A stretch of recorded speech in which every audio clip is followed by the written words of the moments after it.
Hello, this is Kenny. Welcome to lesson number 14. In this lesson, I will be teaching another minuet by Wolfgang Amadeus Mozart. We've already taught one, but there's a reason to teach a second one, I think. All right? Another one he wrote when he was very young. As usual, I just want to give you a little history about the composer and a little, side stories just to make things a little more interesting. Okay, first of all, you see his name right there, Wolfgang Amadeus Mozart. All right, you might be quite familiar with that name if you've ever seen this movie it's called Amadeus. All right, very good movie. It kind of portrays Mozart as a bit of a brat. It's kind of silly, but it's a good movie nonetheless, and it sure shows his music to great examples. Just wonderful music in that movie. But what I want to mention about this one, first of all, is this was not his name. No. Hang on a second here. This is his real name, and I'm going to try to say this, okay? This is a little bit ridiculous, but this is Johannes Chrysostomus Wolfgangus Theophilus Mozart. You'll notice there's no Amadeus in there at all. Now, they had crazy names there back in those days, and all those Musses and Wolfgangus and Theophilus, they're kind of Greek, all right? They used to use a lot of Latin and Greeks in their names and stuff back then. All right, a lot of people were completely fluent in those languages. We don't speak too much of Old Latin and Old Greek anymore by any means. But what actually happened, if you look at the last middle name there, Theophilus, that is a Greek name for either lover of God or loved by God. But Mozart, if you even saw that movie, he had a sense of humor. Amadeus was the Latin form for lover of God. And Mozart just happened to like that name, and he actually shortened it sometimes to Amadei, and that he would just use that as a nickname, just call himself Amadei, and he would just call himself Wolfgang Amadei Mozart. All right? However, when he died, the coroner or whoever it was put his name down in the death records as Wolfgang Amadeus Mozart. And that's how he got that crazy name, all right? So we go right back here. We'll just mention it. We will now, from now on, call him Wolfgang Amadeus Mozart, and he sometimes just goes by Amadeus. Okay, and now I have another little story to tell you about Mozart. Now, I'm sure you already know, Mozart was definitely a child prodigy. He was the first piece I taught by him, he wrote when he was 5. The one I'm teaching today, he wrote when he was 7. Just amazing stuff. But what I want to mention is his teacher, all right? His teacher happened to be, guess who? This man, Leopold Mozart, his father. And Leopold kind of quit his own work. He knew he had a genius on his hands, all right? Mozart also had a sister named Anna Maria, but she went by a nickname called Nannerl. I'm not sure if I'm saying that right, but Mr. Mozart, he taught both of these children, and not only did he teach them, he taught them harpsichord, he taught them violin, and he just basically gave up everything because he knew he had these geniuses on his hand, okay? But then what he ended up doing, all right, here's a little picture, okay, sort of. It's a painting, of course. There were no pictures at that time. And here's a painting of him teaching little Mozart, who's on the harpsichord there, and it looks like little Nannerl is there singing. And there's Papa Mozart playing the violin and teaching them and everything. But what he ended up doing is taking these two children on tours all across Europe. So it's not almost like a rock band going on tours, but he was trying to make money off these kids in a way. But in a way, it's bad. Okay, he was trying to make money off his two children. But in the meantime, Mozart got lots of exposure. He got used to the musical world because his father gave him a very good education. Leopold was also a good composer in his own right, but certainly not the ranks of his son, Wolfgang Amadeus. Okay, I will be teaching you the Minuet in C, which was his 7th piece that was published, And he was 7 years old when he did it. Before I do teach it, though, I will play it for you.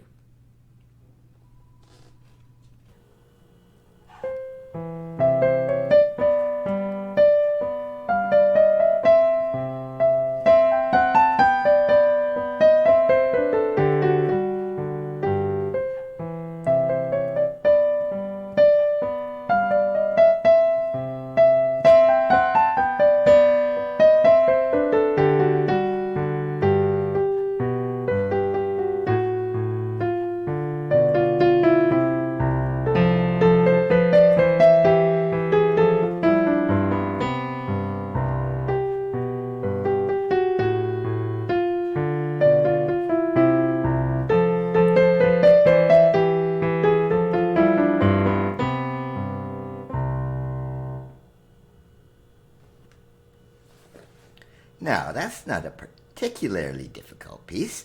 It's, just a starter level Mozart, and as I said, he wrote it when he was 7, so it's not all that difficult. All right, again, but what I want to emphasize on this one is fingering and phrasing, all right? So the notes are not so hard. This is in C major, okay? So it's probably the easiest key for a piano player to play in, all right? Again, it's a minuet, which is a very stately, elegant dance, okay? It's in moderato. As you can see here is moderato. It could just as well have said andante, which is a medium pace, walking pace. You don't want it too fast. You don't want to... Because, that's not really good for dancing. You got to remember this is a dance. So you want to keep it kind of moderate, just nice tempo. Okay, not too fast, not too slow either. You don't want to... Although you can play it that way for practicing purposes, of course. Anytime you can play it slowly in practicing, that's just part of practicing. Okay, on to the fingering about this. Now, some of it's a bit strange, all right? I'm going to discuss here, all right? We're starting here with a 2. And then you put the third finger up here, but you're completely welcome to slide up. You don't have to use another finger just because you're changing note. So it makes it really nice and smooth. All right, same thing on the second phrase. All right, and these melodies are kind of repeating, all right?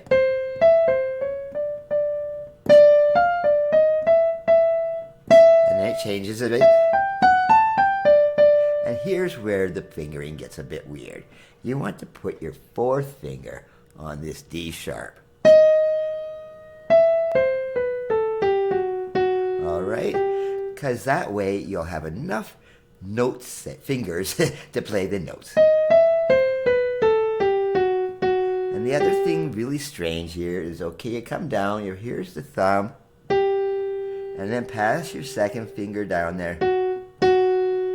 All right, generally if we're fingering, you try not to play the thumb on the black notes. Obviously, it's not going to happen all the time, especially if you're key of F sharp, you're going to have your thumb on the sharps.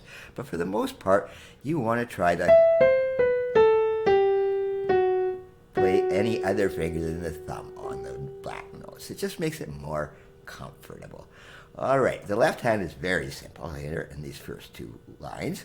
Okay, you can use whatever fingers you want there. Here, of course, you're going to be an octave down.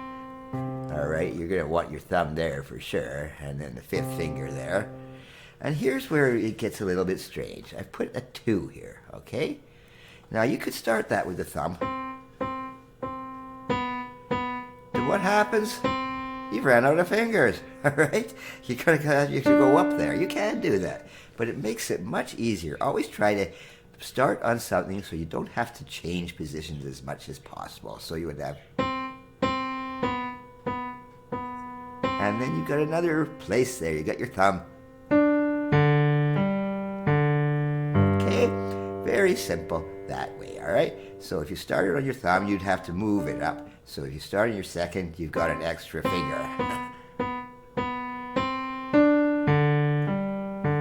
Okay, all right, now let's get on to the second half of this thing too. Okay, we moved it up. This is almost the same here.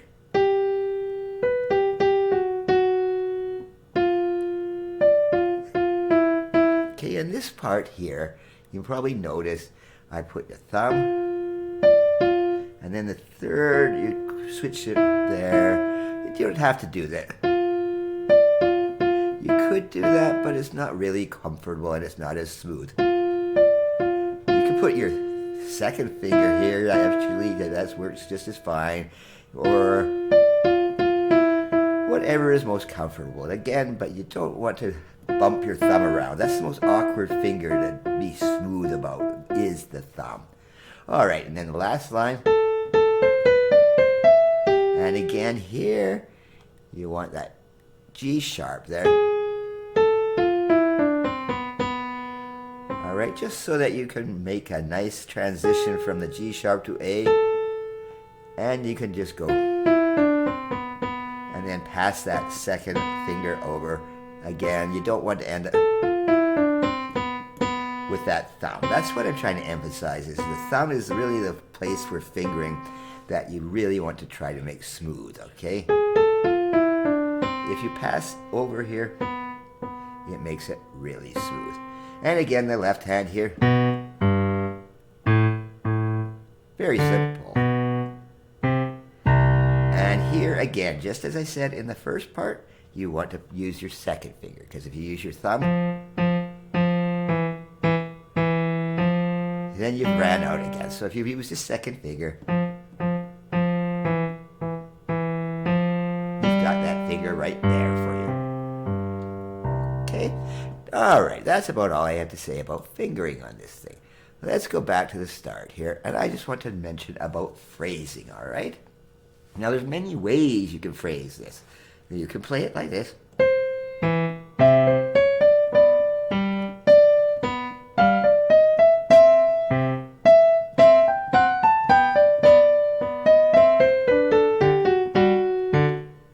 You can do it semi-staccato, and it might sound much more like that on the harpsichord, which it was probably written for. Mozart started on a harpsichord, of course, not a piano. They hadn't invented the thing yet, okay? But you want to get Mozart's sense of elegance. He was an extremely elegant composer, so I like to phrase these things.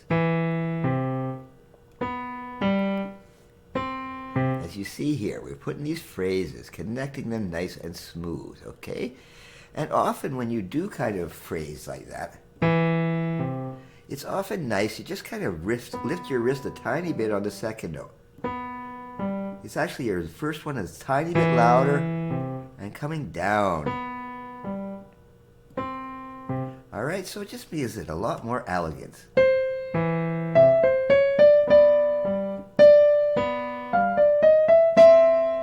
Okay, it sounds much more elegant than being chunky. However, if you like it that way, that is fine. You know, there's nothing telling you don't have to do it. And I just prefer to have the right hand just all smooth.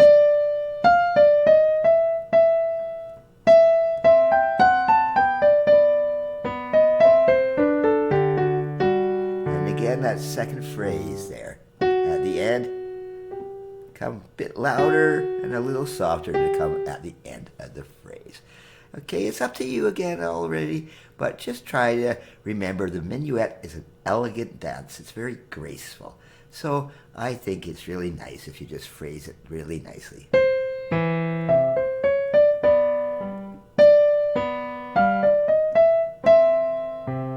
Okay, this is not that hard a piece. Again, practice the hands separately, play it slowly until you're all comfortable, but just have fun with it. Okay, on to our scale for this lesson. Okay, this scale is the A minor scale, which is related to, of course, the C major scale. Except you go down 3 semitones. And you find the relative minor to C. You do that with any key. So this is how the natural minor scale sounds. Okay, that is not what I have written here. I have written here, we have, as it says, the harmonic, okay? And remember the harmonic, it just raises that 7th note up. Okay, this is a standard fingering.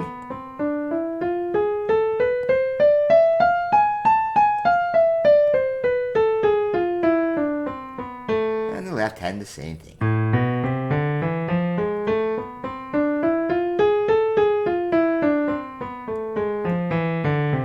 And when you're all comfortable, of course, play them both together.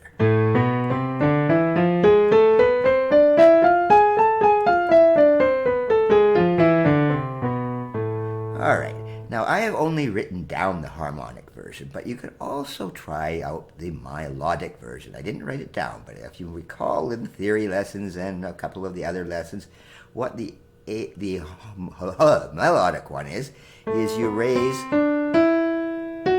the 6th and the 7th going up, and on the way down, you lower them again, and you're actually in the natural minor. I know that sounds confusing, all right? But again, the melodic is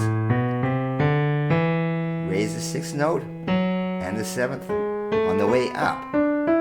And the way down, you just play it completely as if it was the C major scale starting on A. Okay, now the next thing, of course, is our arpeggios here.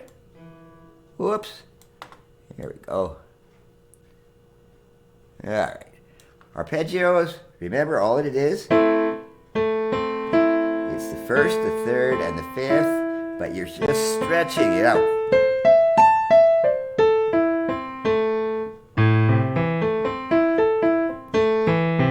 Okay, so all that is the basic triad, in this case A-C-E, and it's just played separate. And I know arpeggios are a little bit of a stretch, but you'll get comfortable. It just takes practice. And of course, the final thing, the chords. All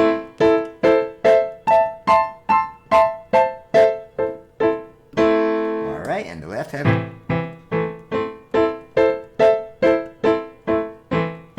And all those are, of course, is the root chord, the one starting on the 1, and then the first inversion of it is the same notes, A, C, E, C, A, C, E, A, E, A, C. And that's all those are.